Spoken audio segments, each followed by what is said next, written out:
Chronometry calibrated. The gateway will open in 5, 4, 3, 2, 1. Analyzing data. Likelihood of parallel universes now at 23%. Continuing analysis of the many worlds hypothesis. What chance do we have? The question is, what choice? Run, hide, plead for mercy, scatter your forces. You give way to an enemy this evil with this much power, and you condemn the podcast sphere to an eternity of submission. The time to listen is now. Welcome, everyone. I'm Gayfesh. Joining me, as always, is the lovely Moss. Hello. And DemonMama. Hello. And today, we are finishing up our whole Andor run with a sequel to the show called Rogue One, which came out many years before it, which would seemingly, there should be a term for that. Or like a sequel comes out before the other thing. Sequel well, what could we possibly? look, it's particularly messy on that front, and I have so much to say about the sequelness of this movie. But I will say I like this movie a lot.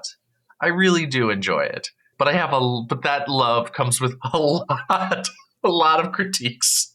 You know, this is a movie that I still have complicated feelings about. I do remember when they originally announced that they were doing a spinoff with Andor, I'm like, well, that's the correct choice. Because I'm like, that's the character out of everyone there that I wanted to know the most about. I thought he was the most compelling character in the movie.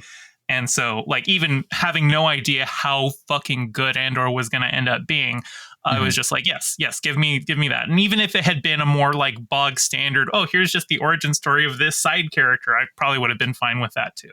That being said, there are certain aspects of Andor's character here that I felt were a little toned down versus in the TV show. Like at the end when he just wings Krennic and tells Jyn to leave him and then they run. I understand from like a story perspective that they wanted the thematic resolution of Krennic being killed by his own weapon, but Cassian would have shot Krennic a couple more times once he was on the ground for good measure. Yeah, he would have double tapped that motherfucker.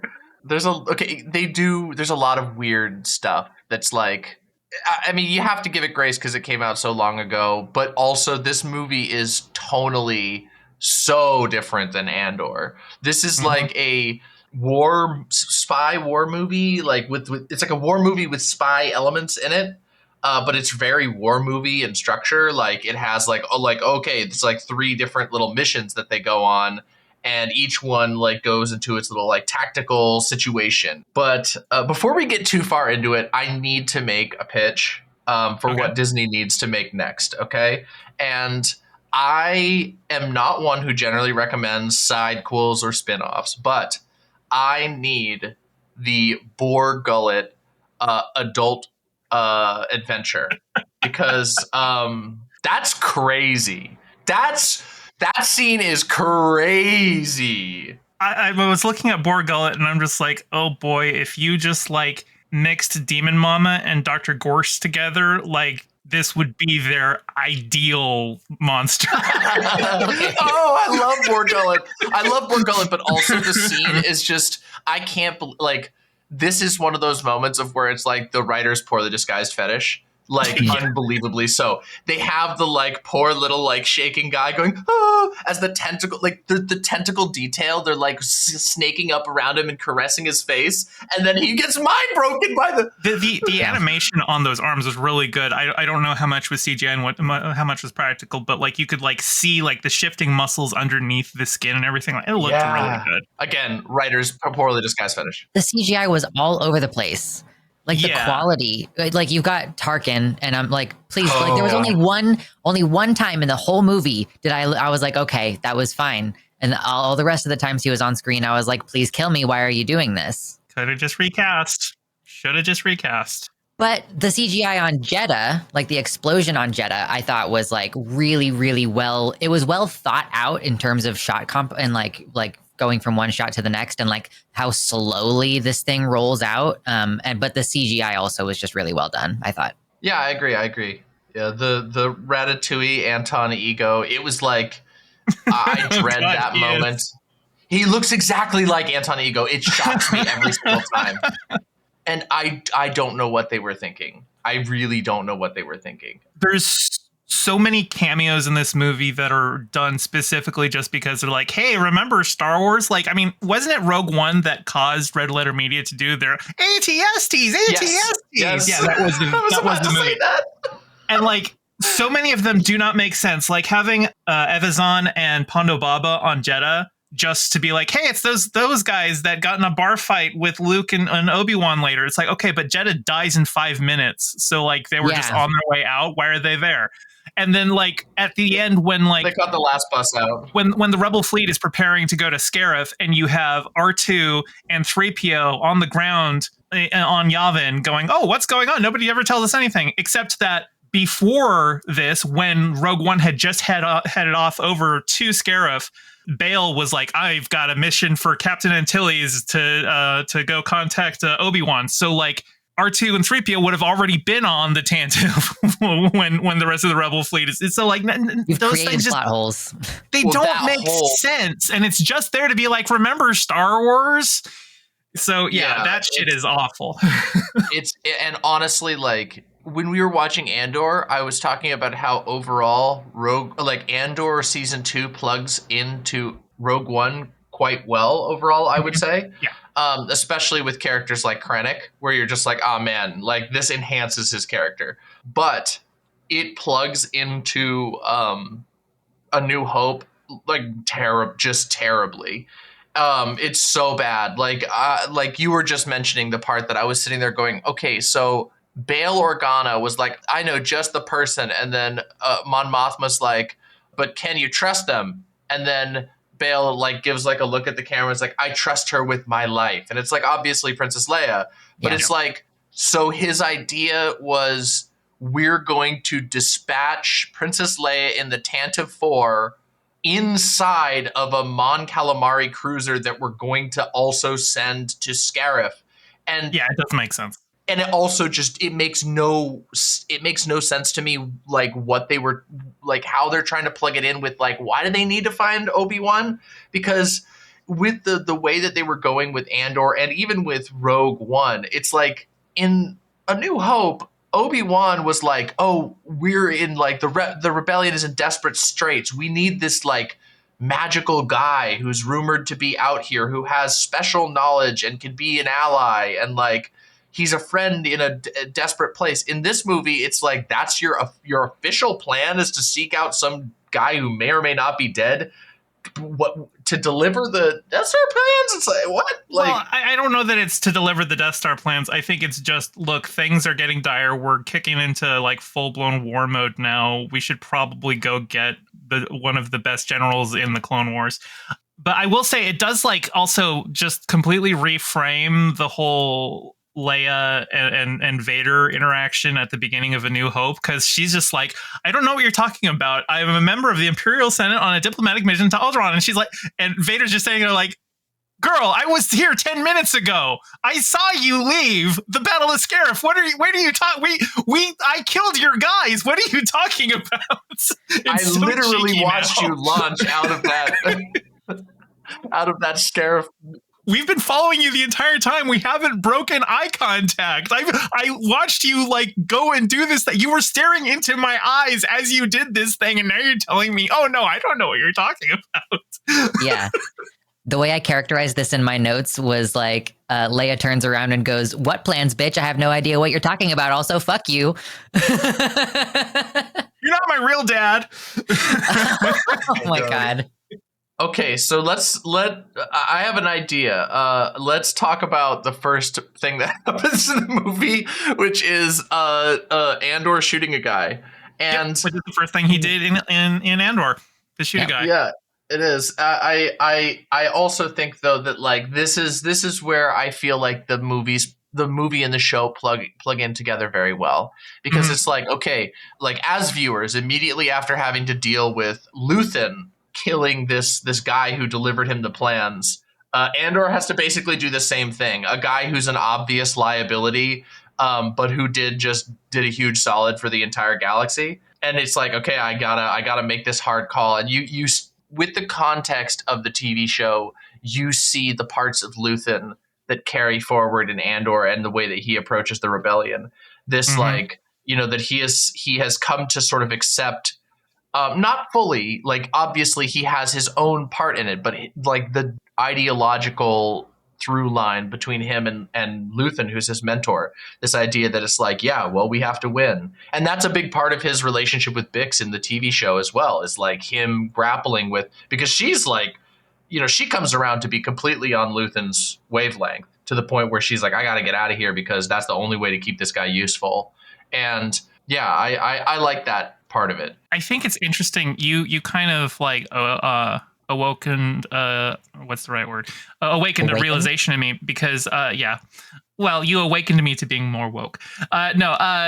You come contrasting the killing of that dude on the Rings of Kafrene with killing Lonnie. Yeah. When Luthen killed Lonnie, I was just like, oh, fuck you, Luthen. You should have done more to help him. But like, versus when Cassian kills that guy, I'm just like, that was dark, but I also totally understand why he did it. Like, I gave Cassian a lot more grace than I gave Luthen. And I think it's just because Lonnie had been more humanized. I think because Lonnie was an actual character versus this guy he's just there to get the plot started. I also feel like, I guess it's a characterization thing. Like Lonnie, we just had more like, okay, we know he's already thought about this. He's got his wife and his kid planned, whatever. Whereas this other guy is like cracking under pressure currently. Right now, there are stormtroopers down the street. And he's already injured and like he's not going to get in a fight. Yeah. You're not going to be able to escape the situation easily and you're freaking out. This movie is really interesting in the way that it like communicates a sort of like, I would say like a simpler or maybe more primordial version of the conversation that's going on in Andor, which is this like different perspectives on rebellion and different types of rebels, especially because this movie has like a dual protagonist type situation going on. And I don't know, I feel like after having watched it a couple times, I feel a little bit like it's almost a weakness of the film in some ways, because it feels like Jyn Erso and Andor are sometimes fighting for screen time in a way that doesn't always feel like graceful. I don't know. I don't think it's impossible to do that kind of a movie. In fact, I think it's done all the time. It's just in this movie, it's like you don't really know, like the movie doesn't feel like it knows like exactly whose position. It doesn't know who Jyn is. That's the problem. And I think that's a problem of the rewrites and the reshoots. Mm-hmm. Yeah. I don't really get a good feel for Jyn like as a person at all. I feel like she is just there to make the plot go. I feel like she really doesn't have any kind of genuine motivation or characterization. She is just she's there because she's Galen's daughter. She was raised also by Saw, but we're told things about her, but she doesn't show anything other than that she's a good scrappy fighter.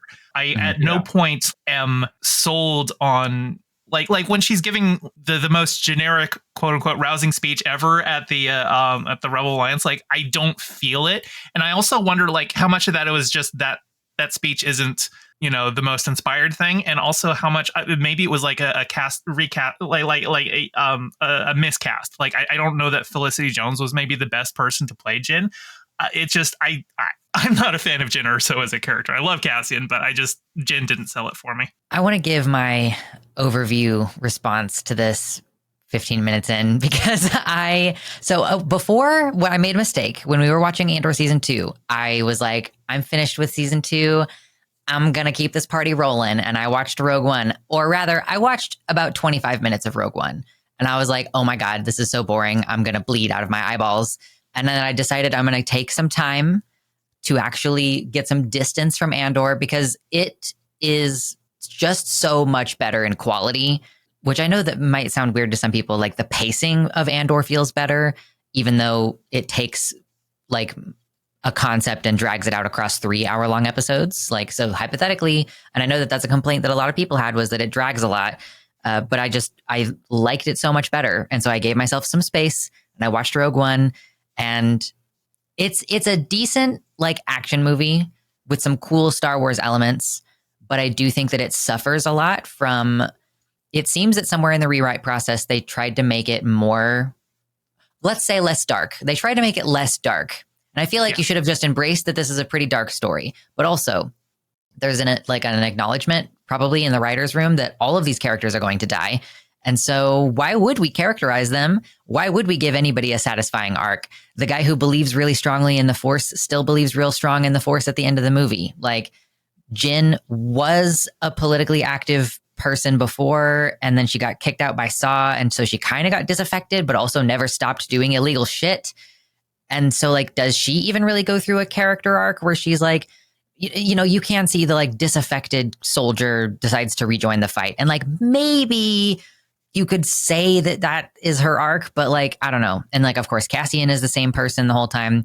I watched Jenny Nichols. What?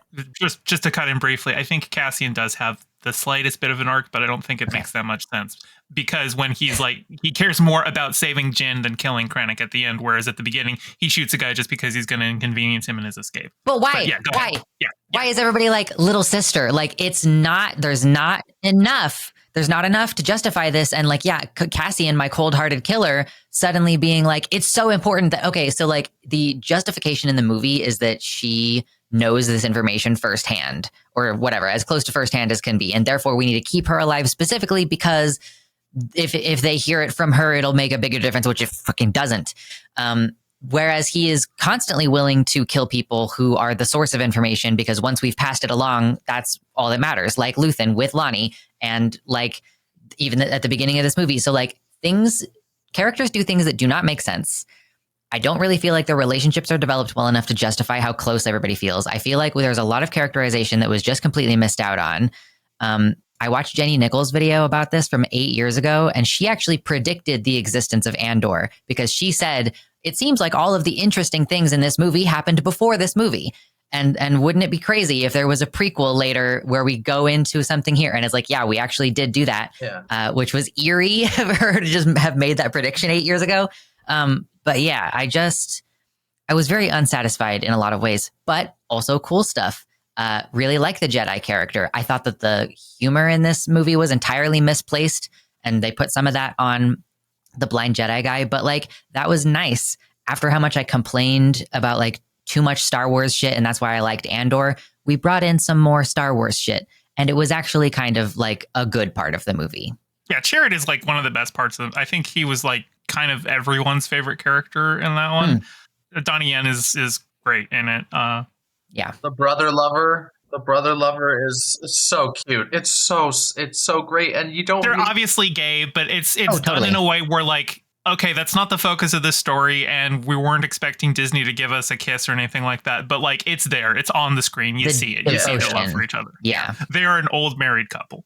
Yeah, it's beautiful, and there's this thing, and I agree with you 100% on a lot, pretty much everything that you said there, Moss. Like, this movie, it always feels like there's not enough and there's too much at every moment. Like, I'm like, I want more of the gay Jedi lovers. Like, I want to see their stuff. Like, want to see them develop. I want to know more about Machine Gun Brother Lover. And I don't know. There's so much in this movie that's like that. And yeah, some of the Star Wars stuff is cool. Like, I do think there's a lot of aesthetic stuff, but there's just a ton of. I agree with you when you say like characters make decisions that don't make a lot of sense for their character or don't seem to. Why Saw is like not the guy who says, I'm ready to die now. He's just like, and now it's time to die. Well, and it wasn't even framed like, oh, I'm going to commit suicide now. He's like, I am done running from the fight. It's like, you're done running from a shockwave. There's nothing to like take a stand against, man. You're just gonna get forgotten down there. Gonna get crushed under a mountain, you know. They were just kind of like, this guy canonically has to be out of the story, so let's figure it out. Yeah, let's just get him out of here real quick. And also, so she was supposed to be with Saw from like let's say age 8, speculative age of child, up to age 16. How do none of the crew recognize her? Why are they rough with her? And like, why? Because Saw killed everyone that was working with her because he's paranoid. He's just gone through and replaced a whole bunch of his partisans. Does he just entirely like replace whole crews? Well, he does say that. Yeah, he says that like people were starting to recognize her, and so he had to kick her out and clean house because they knew. Like, I mean, it doesn't say that he killed them explicitly, but yeah, it's implied that he He cleaned house. Yeah. I missed that. Yeah. Okay. Cool. No, it's fine. It also is kind of just like that. Also doesn't exactly make a whole lot of sense. Like, how many rebels are you gonna have if you keep doing that? I mean, maybe. I mean, that does characterize the problems that they have with him being an extremist. I don't even want to like. I feel like I don't even want to like touch on like the character differences and some of the lines that don't really make a lot of sense between like Mon Mothma and her. That's probably one of the weakest areas where the connections to Andor don't make sense. Like, she's like, we want to bring him in front of the Senate. I'm like, how? You're not in the Senate. You had to flee for your life. Like, what are you talking about? Is she just saying that the new counselors are the Senate? Like, they have a different Senate now? I don't know. That's what I understood it to mean. Is like that her and Bail Organa. Yeah. Yeah. Mon Mothma, she's not a character in Star Wars before Andor. She's just like, oh yeah, she was in. She said the line about the many Bothans who died in Jedi. So we'll just have her just as a stand-in to be, vaguely leaderly, and then Andor's like, let's actually develop her as a person. The guy who played Barristan Selmy in Game of Thrones is in this movie, and he's on camera a couple times, and he has a grand total of one line. What's his line? I don't even remember. I didn't type. I should have written it down. I was just like, oh, his one line. There it is. I could feel that was coming. So he got put on par with You'll Be Dead guy. Yep. And R2D2 and the like cameo Glepshido stuff is out of control in this movie, and it really sucks. I hate it. And I'm going to drop a hot take that might piss some people off, but good if they get pissed off, because Darth Vader in this movie is stupid as shit. Totally unnecessary. He looks like shit. My partner kept saying like, "Oh boy, here he comes, Spirit Halloween," and I'm just like, it's so bad. His cape looks bad. His like they gave him like, I don't think they meant to do this. They gave him like chubby chipmunk cheeks by accident, and it was like, it just makes him look funny. And like, it's just the way that the neck piece is designed in this one, and also the way that they light him, it just makes him look like he's like a little, like he's like an overstuffed chipmunk. And this is the movie where he's like, he turned off his life support for drama. Is that where the meme comes from? He's like in the hallway at the end of the movie, and his suit is all dark, and then it lights up like the lightsaber. But he turned off all of the buttons on his suit that light up. Oh, it's so goofy. And that moment at the end is the only part that's like cool with him, because it's like, okay, now you've got the conversation with him and Krennic, which includes one of the goofiest one-liners in like Star Wars memory that I can think of. Careful not to choke on your aspirations, director. So goofy. Having recently watched the prequels and thinking of Darth Vader more in the context of like, that is Anakin Skywalker, and it's only been like a couple of years.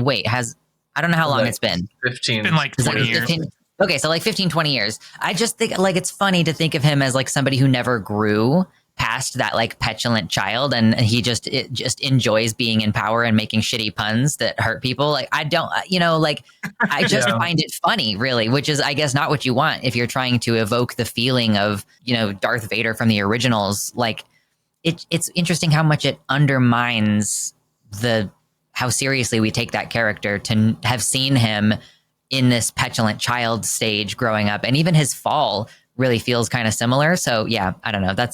I did not take the Vader parts in this movie very seriously. It's really hard to connect Anakin Skywalker with Darth Vader in my mind. It's really hard to see them as one person. And with Rogue One, like they didn't bring back Hayden Christensen. Like we briefly see Vader not in the suit, like in the bacta tank, and they could have easily just got Hayden Christensen to be like, hey, come just do a little cameo. We'll just put you in some milk.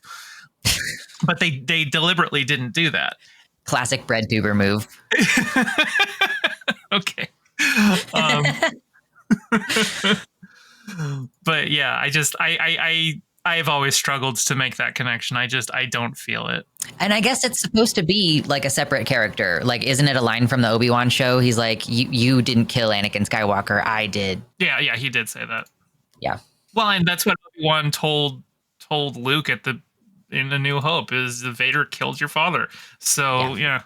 Okay, like the more that they, in my opinion, the more you have Darth Vader talk, the more it breaks you out of the immersion of the world. Unless it's in the most like theatrical, melodramatic, I'm literally standing on top. Like the old Lucas stuff is like he'll be screaming down at Luke from on top of a platform or something where it's super theatrical. But when you have him just having like a conversation with Krennic, it's so embarrassing. This is two middle managers. Yeah, it's terrible, and it's just like I don't know. Like in my mind, imagine this movie if they gave Ben Mendelsohn, the actor for Krennic, for the viewers, if they gave him all of the screen time that they gave to Darth Vader and Tarkin. I think it would be a significantly better movie just from not having those in there. Like, we get to know Krennic more. I say that the show enhances this movie partially because we have like a lot of ground for Krennic, and you get this satisfaction of watching Krennic have the worst 3 days of his life. Yeah. There's a really good juxtaposition between the way that Krennic is like big man on campus, dick out, just like completely causing everybody under him to just like rattle in their boots constantly everywhere he goes. And then in this movie, when you see him dealing with people above him and how he's just a whiny little bitch. So it's just like he's just doling it out to his underlings while his superiors just do the same to him. It's just and it's at every stage. I was thinking about that too and reflecting on Andor, and it's the same thing. Like every single person, wherever they are in this like hierarchy, they're getting shit on by somebody above them. They're fucking terrified of losing their job or losing their life or all of their loved ones. And then they pay it forward. Like gay guy, Hertz got promoted, and then he's like, fuck you, Dedra, I hate you. And then like later he's in a position of power over her as they arrest her. And so he's turning the tables on her, but then still comes groveling to her for advice. Like, it's just, it really is revealing that every position in this hierarchy, it causes the same like anxieties and behaviors for everybody. I'll even split the difference with Disney and say, okay, cut out the Darth Vader, cut out the Tarkin, give us more time, and then have Tarkin. One. Please. Recast him and give Krennic a like 1 minute scene with the Emperor, where he's quaking his boots. And so instead of it, like you can have him be like, Tarkin's trying to take my job. And then we get to see, because in Andor, they establish he talks to the Emperor. Mm-hmm. Him and Partagaz talk about it at one point. And so it's like, okay, so have him a minute with the Emperor. And then, because, and Vader could just be like standing there farming aura beside the Emperor on the throne room or something like that. Exactly. Kind of like, like Boba Fett did, Yeah. And it's like, aura farming is a good word for it. That'd be perfect. And then he's like, you get to see this guy having the worst day of his life. We watch him in Andor being scary, and now we see him when he's the little fish. Mm-hmm. I think that would have worked great. Obviously, this is me looking back with this movie was made 10 years before Andor or whatever, 15 years before Andor, whatever it was. I wanted one more thing on Krennic, which is that, first of all, he upgraded to a full cape. He's in a half cape in in Andor, and then he's got like the full length one. So he leveled up a little bit. And I was also going to say something else that my ADHD has forgotten right in the middle of me interrupting you, which is embarrassing. Continue, please. Okay, don't worry. It happens. I understand that struggle very well. I was just going to talk about Mads Mikkelsen and how much I love Mads Mikkelsen and how much I'm in love with Mads Mikkelsen, and how even when they don't give him all that much to do, he still steals the show because he's just so likable and attractive. And they really underutilized him. They really did. Yeah, everything for him felt really stiff, but I feel like that was a writing and not an acting issue. The problem was they didn't put him in bondage. That is part of the problem. I mean, they did in a psychological way. If you think about it, I mean, very explicitly in a psychological way. He is like literally being forced to go work on a prison planet and make an evil weapon against his will. So there he is in a but he's not like tied to a chair and being tortured like he is in all those things. I'm referencing this because I just sent DemonMama. It was like a fan cam of Mads Mikkelsen, in all of these different movies and TV shows where he is either tied up being tortured or torturing somebody who's been tied up. It's just like, this dude is just like, he's doing it for the love of the game. It's not just, oh, he just happens to be in all these roles that involve bondage. No. This dude's an outlier. This dude is why it's like, oh yeah, the average actor does one BDSM scene a year. Wrong. Mads is Spider's Georg of BDSM. Yep. That's funny. It's wild. I mean, he does. The one from Hannibal is long and protracted and drawn out, and yeah, that whole show.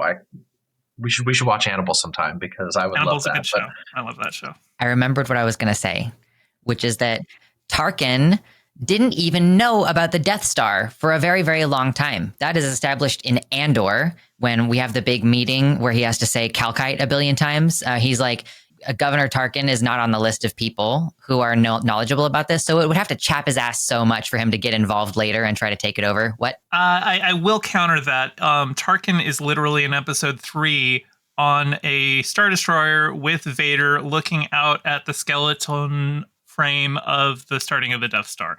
So I think Tarkin was just out. I just didn't know about the Calkite. Well, he must have been recently looped in. Like during Gorman, he didn't know about that. Yeah, he didn't know about the Gorman massacre. That was not knew his about the Death Star plans in general. Okay. Krennic was the one who was running the Death Star program, but Tarkin was also aware of it. Okay. I misunderstood that, like, yeah, it's Gorman specifically was being kept under wraps in a way that, like, maybe the general Death Star plans weren't. Yeah. Okay. That makes sense. Stand corrected. There was a recent, and in my opinion, very, very good new Plinkett Star Wars video. And he brought up something I didn't even remember, which is that when they're on Geonosis in the prequels, the little alien bug guy has a conversation, I think, with Dooku, and he brings out a little hologram of the Death Star, and he goes, "Yes, it's coming along well." And I'm like, yeah, that's right. Oops. Star Wars is everything that we said about the like unwieldy cinematic universe stuff, and like obviously like lore consistency, but man, this series just steps on its own dick so many times. It's like it's just so frequent, and I'm just like, I don't know. I feel for the writers who were working on this movie because they were trying to like Tony Gilroy was clearly trying to make something cool and fun, and they did a good job. They're like, and also Tony Gilroy like came in to fix a movie. Like it wasn't like he was there from the beginning. Mm-hmm. Yeah. It's clear they were cooking some good ideas, but this movie has so much like Disney bullshit in it. And it you know, like obviously the whole thing, all of it, even Andor is Disney bullshit at the end of the day, but it's like Andor, the series, it is so tonally consistent and thematically consistent. This movie, I don't really know what it's trying to do or say entirely. It's trying besides to sell tickets to a general audience, which means you got to tone down the direness of, you know, you got to, sure, Cassian might kill that dude at the beginning, but you also got to have the fun jokey jokes. And have Donnie Yen crack one-liners as he's beating up a bunch of stormtroopers. So, you know. Dude, I do think it's funny. He straight up like sits down on a dead stormtrooper. That's like the only comedy in this movie that hit. I did like the line when the partisans like black bag him and he's like, "Are you kidding me? I'm blind." Actually, many people who are blind have marginal ability to see shapes and colors or like a small pinhole of vision. So technically, it's not pointless. Some of them have the Force, which just gives them the ability to see everything around them. So, which is a little bit of a trope not going to do now. Anything. Like the blind character with an extra special power that enables them to actually see more. Yeah. Like, well, he's Daredevil and Toph. Like, yeah. So I can see probably there is some complaints about that trope, but like as a character who's just super strong on the Force, I think it really works for him. Yeah. You called him a Jedi, but he wasn't a Jedi. He was a Guardian of the Will. They were like, you know, Jedi adjacent, but he wasn't part of the Order. Yeah, no, I do understand that. It's like shorthand and it's good enough. No, I understood that. That's why I didn't kick him at the time. It's like, yeah, it's a minor detail. My favorite parts of this movie are everything where they're actually like, and this is so counter to what I usually say about movies, but my favorite parts of this movie is any part that doesn't have to do with like the politics of Star Wars and is just them shooting blasters. Like the Scarif battle is great.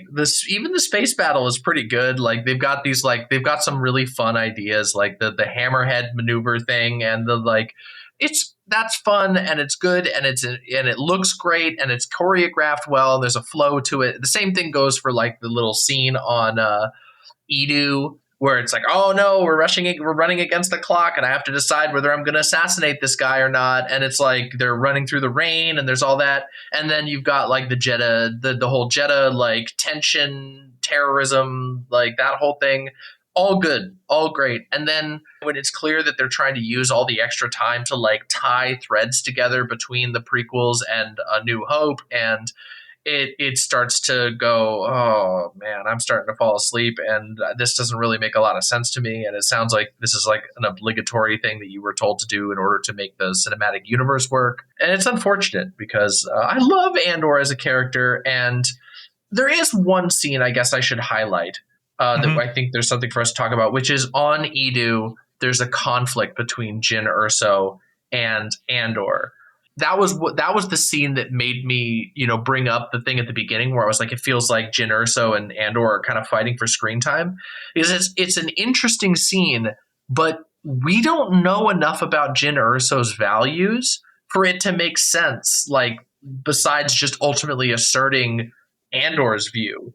And also, but he's framed like he's kind of the asshole in this scene, but he's not. He's like 100% correct. He's like, I didn't pull the trigger. And like, there's this one line where he goes like, I was given orders and I disobeyed them. And then she goes like, oh, you were given orders just like a stormtrooper? When you know they're wrong? Like, oh, man. It's like, wait, he just said he disobeyed them. What are you talking about? I was so annoyed. And in this TV show Andor, that conflict could totally be something fleshed out and real. But we don't know what Jyn Erso's values are. And like, you'd expect her, like, having grown up in a gang with Saw Gerrera, like, that she would have some opinions of some type. They should have had Felicity Jones in season 2 of Andor. Like, she doesn't connect with Andor, obviously, but they should have done something more to build up her character there. There was an opportunity. Well, what if we get the spin-off show now that's like the Jyn Erso show, and then we're not getting that. But then it's going to get this. Well, because here's the thing: if they did that, it would be unfortunate, and we'd have to talk about it because they would let her get overshadowed by Saw Gerrera. They should just do a Saw show. They should. If they're going to do a spin-off show, I'd be down for that. A Terrorism of the Week show would be so great to watch. It's just like, okay, this is like all of his shit that he's done over like 15 years of terrorism. And it's like starts maybe on Kashyyyk where he's like, a jungle warrior, and then it just goes forward from there. Sorry, or this is definitely going to get demonetized, isn't it? Because I'm just saying it over and over again. Have you seen the TV show Leverage? It's like that heist TV show. I watched like the first couple seasons of it, but just the way that you pitched it as Terrorism of the Week, I'm just imagining because Leverage is a fun heist show. I'm just imagining, let's do a fun terrorism every week. Yay! I mean, look, you people can turn their noses up at it, but let's be real. Everyone would love to see Saw Gerrera coming up with creative and messed up ways to screw with the worst, most evil bad guys in the like history of I'd be down for it. Oh, it'd be great. I think Disney would step in and tone that shit down. Yeah, they would. I think Andor was stretching the limits of what they were willing to just like let it be its own thing. I think. Yeah. And I hope that its stunning success is a lesson. Yeah. And even in that, they still had to pepper in the like, oh, Saw is an extremist. I think the lesson, somebody to condemn him, should be to like let creatives tell their own stories. We're seeing what this year Sinners is like one of the biggest box office successes, and I still need to see it. A completely original story. I haven't seen Weapons, but I've heard that one's also amazing. And it's just like, when you like let people just tell good original stories, people actually like them. And I'm not opposed to people like piggybacking off of a franchise to do that. and then you should just like step back and let them do that.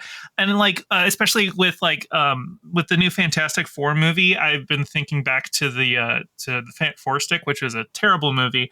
But like, I wonder what would have happened if they had just let Josh Trank make the movie he wanted to make. Now, Josh Trank himself was kind of a mess, and I think he was going through like a mental break while he was making that movie. So I don't know if how good it would have ended up, regardless if they had like let him do what he wanted to do. But he wanted to make a body horror movie and was just kind of using the Fantastic Four as like an existing property to be like, no, this is the story I want to tell. I don't care about the comics at all. I'd be interested to see what he would have come up with. And like, obviously it wasn't going to please Fantastic Four fans in general because he wasn't telling a Fantastic Four story. But I kind of just like, I mean, the Fantastic Four exist anyway. It's like, it's not like the Fantastic Four fans were like, oh boy, all our hopes are pinned on a good movie. That's not the case for Fantastic Four fans. So like, I don't know. I just feel like James Gunn is doing a good job right now in the DCU of being like, okay, so I've got the DC universe. Why don't I take characters nobody cares about or knows about so I can just go and tell personal stories that I want to tell and have a built-in franchise that gets eyes to it. And I feel like that's the way to do it. Let writers tell their stories without the weight of canon pressing down on them to sanitize their. Oh my god! It's Mitternacht. Yes, he's a baby. Kitty. Oh I do want to say something good about the movie because I really, honestly, I could make an entire video of all the things I didn't like about this movie, but instead of hammering on that, talking about the end, the battle on Scarif, and so like the space battle and the on the ground battle. First of all, the space battle, I feel like they tried to really bring home an aesthetic that's like similar to what we were dealing with in the original trilogy. Like obviously with modern technology and all that, but it just really felt spiritually quite fitting in with that rather than like the new three movies, and they're forgiven because time has passed for doing this. But obviously everything seems more futuristic and like technologically developed and stuff. And the CGI itself also is like more sleek and precise in a way that just like it felt a little bit more dirty and like visceral. And then you have like physical contact between spaceships and stuff, which felt all very real. That was cool. And also straight up Vietnam imagery, right? In the end battle. Yeah. Like, I know that this entire thing has been always based on the Vietnam War, but this is, I think, the most explicitly it's ever been on the screen with like this guerrilla fighting in the sand and like explosions. Obviously, I wasn't there, but this is how I understand in film language the Vietnam War is presented. Yeah, I think all of that was good. In fact, if I remember correctly, they used actual like archival footage for some of the guys in the X-Wings. There was like cut into there. There was some of it seemed old. Yeah. Red Leader was they used, I think, some unused takes or unused lines from A New Hope, and just were like, okay, archival footage. We'll just paste him into this X-Wing.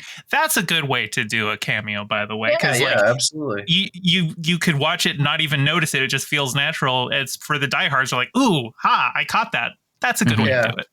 And they kept with the World War II style. How to shoot what's happening, like as though you're one of the planes. And this has been dragged forward as well now, where we have like dragon franchises where like, same camera trick, seem like you're another dragon flying through the air as your camera POV. And it's super immersive and really good. Yeah, exactly. Yeah. And I like that. I like that aspect of it. Oh man, there was something I was going to say, off of what you were saying there. Now I blanked on it. See, it happens to me even. None of us are taking our Adderall today. Nope. Yeah, well, I did. It takes a little bit to kick in, but no, the movie, like, I don't know. I think Star Wars is at its best when it looks dingy, and everything has blaster burns and holes in it, and like it really it's such a great aesthetic, and I hate it. Like that is one thing the sequels, I don't know, like those movies, I just have so much dislike for them and disdain for them. And one of that was like, it feels like it's so many moments they just threw that in the trash. And they're like, no, we got to do it this new J.J. Abrams way. And it was just like, I don't know, man, like make it look like crap. Probably a lot of that is crunch, to be fair. That's like a particular, like we're in a new era where CGI looks worse than it did before. And it's because they're just like, oh yeah, you can do this in a week, right? And yeah, if you've ever seen any like render challenges where people are like, let me see what quality I can get if I do this 3D project in, you know, 1 day or 1 week or whatever, and like even in 1 week you can't get something halfway decent, even if you're just doing a 15-second scene clip. So yeah, just the huge amounts of cutting back on the craftsmanship that goes into it. You know, they're expecting, oh, CGI is so much cheaper. That's why we don't do it practical anymore, because practical is more expensive. And even with the cheaper option, they're like, yeah, but make it cheaper though. Do it faster. I don't want to spend literally any money. I guess. And the reason why it's cheaper is not unionized. Yeah, for sure. Borderline slavery. Yeah, it's it's bad. And it's I mean, I'm waiting for the moment that somebody manages, and it could be Tony Gilroy, but I'm waiting for the moment that somebody convinces a big studio to do a movie with miniatures and matte paintings and old school stuff again. Practical effects for a space movie, a sci-fi movie particularly, because it doesn't, like, I don't know, there's this idea of it like, oh, well, you know, the CGI, it has flaws or whatever. It's like, no, it's its own unique style. Like, people need to recognize that it isn't a better or worse, like, you know, spectrum. It's a stylistic spectrum, and that look is so great, and it's you don't see it anymore. You don't see it barely at all. We need more people like Guillermo del Toro just putting their foot down. Oh my God, yes. Well, they cut him out, didn't they? He was going to do a Star Wars, wasn't he? Oh, everyone was going to do a Star Wars. I don't know if Guillermo himself specifically was going to do a Star Wars. I'm just talking about the movie he's working on right now, where he's like, we're not using any green. No, we're not doing it. It's all practical. There's also, like, I don't know why Hollywood is still relying on green and blue screen. There was this Corridor Digital video where they were, like, talking about the way that they composited in Mary Poppins, and they actually used this like sulfur light that emits light in like a very, very specific wavelength of light that they just used a beam splitter to filter it out. And so you're able to get like in camera, like alpha level compositing work, and it just works better than it takes more specialized skill, because like you got to make like a specialized lens because it's got to split the beam to extract the certain wavelength out from everything else. But they should be doing that, because Corridor Digital they did it. They're like, hey, like, okay, this lens doesn't exist anymore, but we put up a prism and we pointed 2 cameras at it and we got the effect. So I don't know why they don't do that. It's incredible, and it also allows you to do like much more detail around the edges of hair, and it also gives you the ability to have like see-through lace that isn't like. You have to, So if anybody's alpha curious, layer, it's super, super cool. The invention, this invention made Disney millions, but they lost it on Corridor Crew channel. Because why are we using the volume or any of these things when we could just be doing it in camera? Yeah. The volume makes sense. Specifically, the reasons, not just for the actors.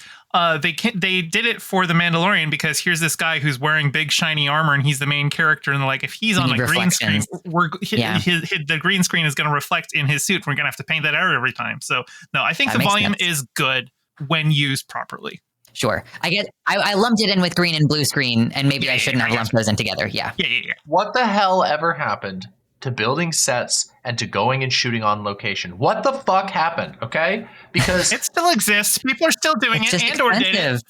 But yes, they did. And what do we know about Andor? The only reason the show is good is because they did that. Obviously, no, but it's. I do feel like I have this small hope, and it's not to be confused with a Rhett Vern, because it isn't.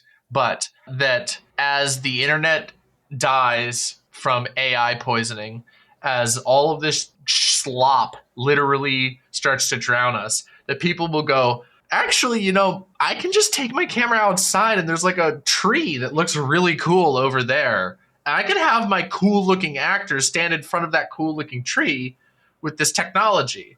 And, you know, maybe then that would open the door for people to go, okay, well, cool. Now that I did this cool thing in the real world, like I can spruce it up with some cool effects or something if I want to, instead of the dreaded tennis ball on a stick being every movie that we get to see. There's some effects, like as long as we're talking to, just special effects, but like there's effects that only worked in black and white. Like there's this classic example of there's like this woman who like has this sudden transformation into like this like craggly witch, and it's because they painted a bunch of wrinkles on her face in blue light and had a filter over the camera. So when they pull the filter away, all of a sudden you can see those things that were getting filtered out, but it was only possible in black and white. So there's like things that like exist with certain mediums that die with that medium. And it's like, I think we're ragging on it a little bit. And I feel like there's a distinction between like the natural evolution of technology that enables you to tell more varied and interesting stories versus like something genuinely being lost and cut out for the sake of increased profit. And like, so there's nothing wrong with CGI. Sure. And like the best of both worlds, like the ultimate way to create the best special effects is to do something practical and tweak it with CGI. Like that's the way to do it. But if you end up going down completely the CGI lane, there's just like certain like practical elements that you're missing out on, like interaction between objects, using tricks like forced perspective, like the artistry of that. Yeah, I think is something that is a loss, like a net loss for filmmaking as an art medium. And so I just want to be clear, like I'm not shit talking CGI. I don't think any of us are shit talking CGI not at all. Yeah, it's a way to make art. It just is not great when we rely entirely on that and we press those employees to make, poor quality work for the sake of getting it out faster. And then you have the Flash movie. I mean, and on top of that, like not just even, there's also the pressure for directors and directors of photography and these people to not go to the location that they have in mind. Instead dispatch like 3 photographers to go take pictures, then send it to your army of CGI people to recreate it for half the price or a quarter of the price or whatever. And it's just like, I mean, look, I love video games massively. This is a podcast about movies and TV, but I spend a lot of my time thinking about playing and now even making video games. And that's a purely or predominantly CG, computer graphics art form. Every once in a while you get live action in there. Yeah, you do. You get like live action video. Tim Curry going, I'm going to the one place untouched by capitalism, space. Yes, incredible, beautiful. You do. But like it's not about that aspect necessarily. It's how it's used. And film has so much potential for capturing the real and transforming it through the lens. And it is not used to its fullest because it's cheaper for corporations to churn out slop that they break people's backs over. And I hate that. And sometimes they just resurrect dead actors when they should be using live actors. Yes. I despise that as well. Now, to be fair to Carrie Fisher, I think she died like right after this movie came out, or like within a few days of the premiere. So they weren't like resurrecting a dead Carrie Fisher. I think they had her permission to do that. But even so, it didn't look good. Neither Leia nor Tarkin looked good in this movie. I've seen Corridor Crew deepfakes that are better quality. Well, deepfakes as a technology like came about after this movie. Like they do deepfakes of Luke in Mandalorian, and those end up not looking the best, but they look better than what's in Rogue One. So there. I have one question as we wind down. What is this building? Okay, I mean, this is just an excuse to read something funny out of my notes. They really went Mount Doom with whatever this is. Barad-dûr Orthanc looking ass bitch. Where is that? Why does it look like that? That is Vader's castle, and it's on Mustafar. That's right. Palpatine's like, hey, you know that planet where you lost all your limbs? Yeah, you're going to live there now. Cool. All right, nice. Yeah. Any other last thoughts? Yeah, I guess it's a little, I feel like we spent a lot of this podcast not talking about any thematic elements of this movie. And I think it was Andor, but like simpler. No, it's just, there's not that much going on that front. Yeah. And also there's stuff that doesn't really make sense. Like, what are they doing with the Force in this movie? And the answer is nothing. It's just invoked. There's nothing actually. It's part of the universe, so there's a guy who does it. And it's a superpower. Exactly. It's in it. And that's one of the things that I dislike a lot about this movie. There's a lot that I do like about this movie, and I enjoy watching this movie every time I watch it. I think it's a fun movie. I feel like it's Andor really did put the new standard for Star Wars, and it deserved it. I hope everyone has to contend with the fact that Andor will be standing above them like a titan for the rest of their lives. All right. Well, that's it for this season on the Many Worlds Hypothesis. Thank you all so much for joining. Next up, did we decide yet? Are we doing Alien or are we doing Ari Aster? We'll decide that later. We'll decide. We'll be doing horror. It's Halloween. Yeah. So, with that being said, I've been Gayfesh. I'm Moss. And I'm DemonMama. And we'll catch you next time. Bye. Bye.